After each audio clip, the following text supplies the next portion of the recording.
an international student in the UK, or are you considering moving to the UK anytime soon through the study visa route?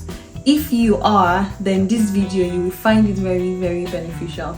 And that's because some time ago, James cleverly said the Migration Advisory Committee should have a look into the postgraduate study visa and to see if it is being exploited, if people are just coming into the country not just to study but to use that route as a means of migration.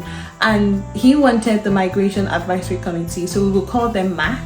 He wanted MAC to have a look into this visa route to see if it needs to be stopped. So if you come to study in the country, if you come to study in the UK, when you are done with your studies, you have the right to stay back in the country for 2 years, gather your thoughts, gather your plans, decide to say you want to work or you want to do something else, but you have got the opportunity of staying back in the country for 2 years when you are done with your studies.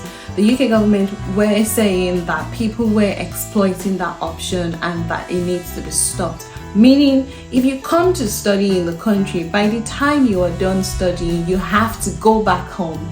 You have to go back to your home country because you do not have the right to stay back in the country except you get a job that keeps you back in the country. So the MAC came back on the 14th of May with a 70-page report with their own recommendations saying, okay, this is what we have noticed from the investigations that we have done. And guess what? Their recommendation is for the UK government to keep the post-study visa. You want it to remain without any alteration, without any change in the policy, without anything extra to be done. So I think that's a good news, and we need to, clap, have a drum roll and say it's a really good recommendation, because a lot of people, when they are done with their studies, it gives them enough time to look for jobs, to stay back in the country and to plan their life, you understand? So I think that's a really good recommendation. And not just that recommendation was given, they also gave other recommendations. So we'll have a look together and just briefly touch on it, not into details, briefly touch on it, and I'll leave the link in the description box as well so you can have a read for yourself and digest the information. And so from the investigation that the MAC did, what they have come to tell us is about 70% of the people who are applying to come to school in the UK, out of the 70%, majority of them is Indians, Nigerians, Chinese, and those from Pakistan. And out of that 70%, over 40% of them are Indian. So there is a high population of people from Nigeria, India, China, and Pakistan. And when these people come, most of them are in the capital city, so most of them are in London.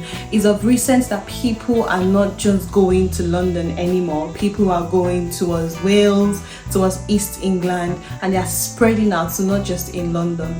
So for people coming to study in the country, I'm sure you all are aware of recruitment agents, like student agents that people get in contact with. Those people are affiliated with the university, that they help with the admission process and everything.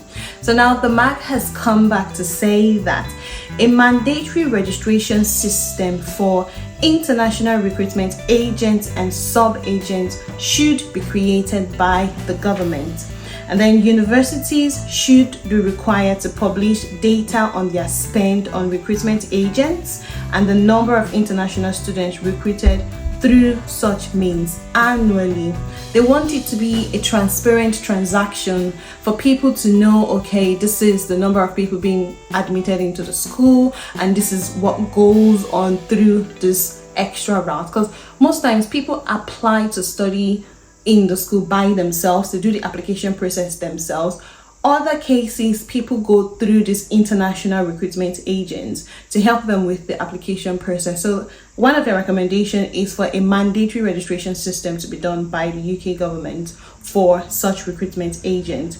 They've also said that the government should only open new migration routes or make significant policy changes when it has a clear plan for how it will collect and monitor data to assess the effectiveness of the route against its objective.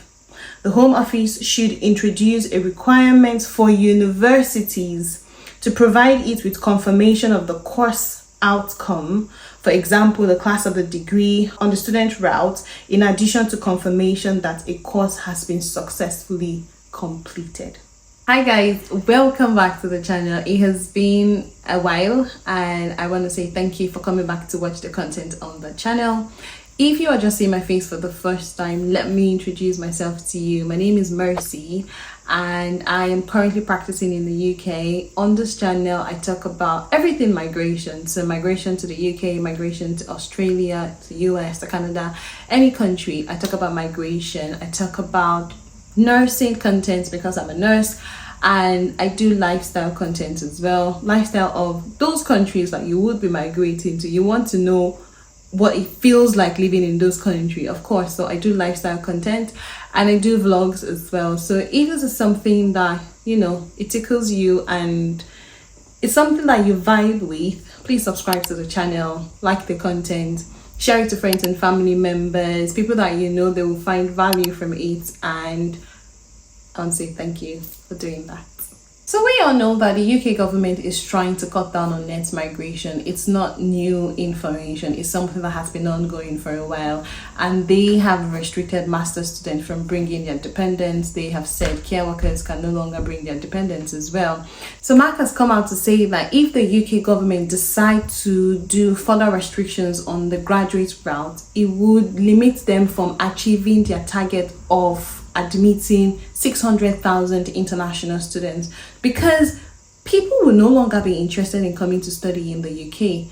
They have also even noted that schools are not getting up to their target on an annual basis. The number of people applying to study in the UK has reduced drastically. You will see that a lot of schools have either reduced their tuition fee or giving incentives for people to apply to the school. A lot of people are saying, not just Nigerians, but other countries are no longer applying to come study in the UK. They are going to either Canada, Australia, Germany, and other places where they would benefit better with their certificates when they go study in the country. And so they have recommended that the UK government should not do any alteration to the graduate route.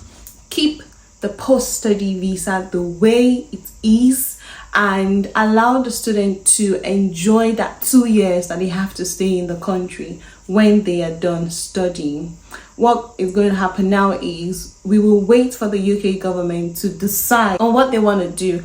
Are they happy to proceed with the recommendation that the MAC committee have given, or what do they want to do? So we're still waiting. When they decide and when they give the final verdict of their plan, I'll come back and say everything on the channel. But first off, I want to tell you about good news.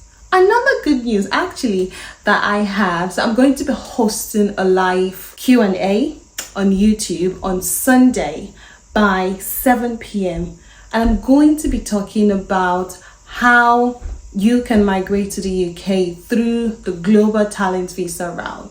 And I'm not talking about it on my own, no. I have a guest. I'm hosting a guest who went through this route herself, and it is something that you will find beneficial if you're a fashion designer, if you're into art, if you're into media, if you're into education, if you're into things that involves you using your talent. You understand? You will find this visa category very, very important. So ensure that you make it a date with me. I will say the time again, 7 p.m. on Sunday. So it's not so far away. So what is Sunday's date? 19th of May. So 7 p.m. Sunday, 19th of May. Make it a date with me. It is going to be a live. You can ask all the questions you want to ask. Anything you need clarity on, just ask. Ensure that you come and ask, and you will have your answers being provided for you. And I'm looking forward to having you on that day. Until then, keep being amazing and have a wonderful day. Bye.